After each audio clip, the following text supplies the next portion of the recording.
Garten of BanBan monsters. First up, BanBan and BanBalina. So early on in chapter 2, the protagonist gets a mysterious ally helping them by way of the intercoms.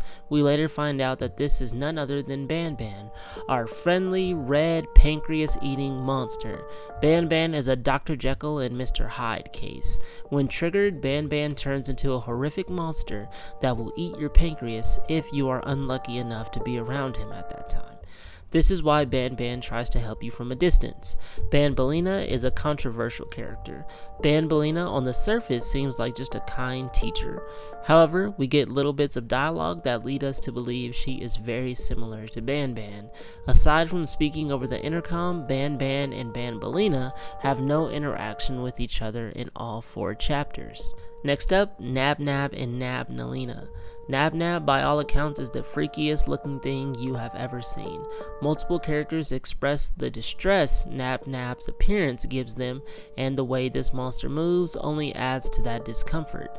Nab-Nab is very hostile, and not just to the protagonist. Nab-Nalina was created specifically for Nab-Nab, and is supposed to cure Nab-Nab's loneliness.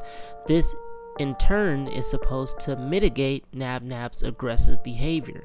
For a while it works, but after an encounter with BanBan in chapter 4, Nab-Nab's aggression gets permanently extinguished. Next up, Opila, Tarta, and Littlebeak. Opila is one of the first monsters that tries to attack you. At first it seems like Opila is just curious, but throughout the story, Opila gives you one of the most psychotic stares I have ever seen. Tarta makes his appearance in Garten of BanBan 3, and similar to Opila, Tarta will attack you. However, you manage to tame Tarta, and while on Tarta, Opila will not attack you. Littlebeak is probably why you are able to tame Tarta. Littlebeak makes their appearance in chapter 3, and as you are holding them, you jump on Tarta's back for one of the most intense chase scenes of the game. Littlebeak undergoes a transformation after falling into a vat of Givanium and fends off Kittysaurus. Next up, Captain Fiddles. Captain Fiddles is one of the first monsters we run into in Garten of BanBan. Captain Fiddles is seen in other parts of the story as well, mostly as part of flashbacks. Captain Fiddles is the little guy of the group, but has yet to make any kind of impact on the story as a whole. Next up, Queen Bouncelia. Queen Bouncelia is the ruler of the kingdom of only 2 citizens. We all gotta start somewhere. Like any other benevolent monarch, Queen Bouncelia is a kind and compassionate leader. She's one of the few monsters that doesn't attack the protagonist on sight. Despite being very kind and warm, Queen Bouncelia has a dark secret. What's in her pouch can bring disaster to everyone in the garden, if it gets out. Next up, Sheriff Toadster. The sheriff is the only other citizen of the kingdom Queen Bouncelia rules over. Sheriff Toadster protects the queen from all threats, most notably Bitter Giggle. He does this because of how the queen welcomed him when he was cast down to the depths of the garden with open arms. Sheriff Toadster is cunning because he manages to trap the big bad Jumbo Josh and puts an end to his senseless violent behavior. Next up, Stinger Flynn. Stinger Flynn is like an anti-hero puppet master. Flynn makes his appearance in chapter 3 and tells the protagonist to leave while they have the chance. It is apparent by his dialogue that Stinger Flynn wishes for a simpler existence, one where he can be free from the burden of self-awareness. Stinger Flynn might be the most intelligent monster out of the whole bunch. Next up, Jumbo Josh. Jumbo Josh appears in all chapters and is pretty much the opposing force to the main character in almost every situation. Jumbo Josh is one mean, green, BanBan pummeling machine. Despite his anger issues, we learn from a flashback that Josh is just prone to fits due to his inability to control his anger, and it's actually pretty chill.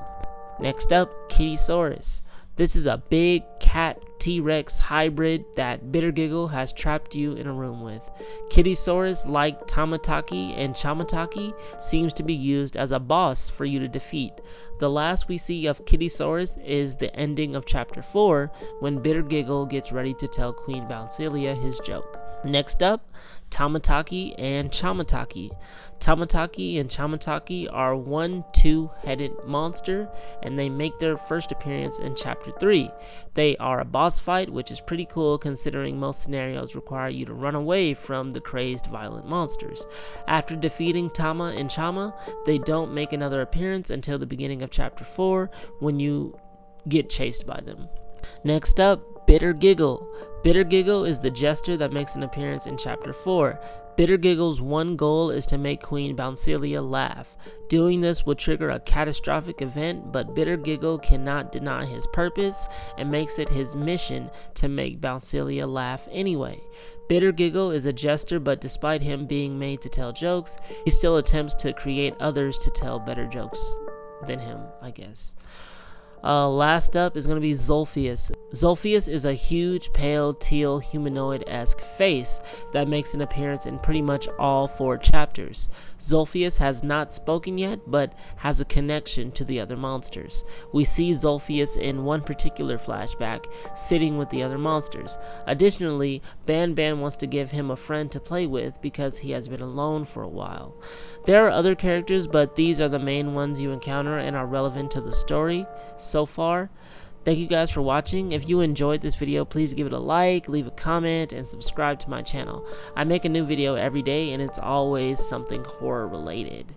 Stay safe, guys, and I will talk to you next time. Bye.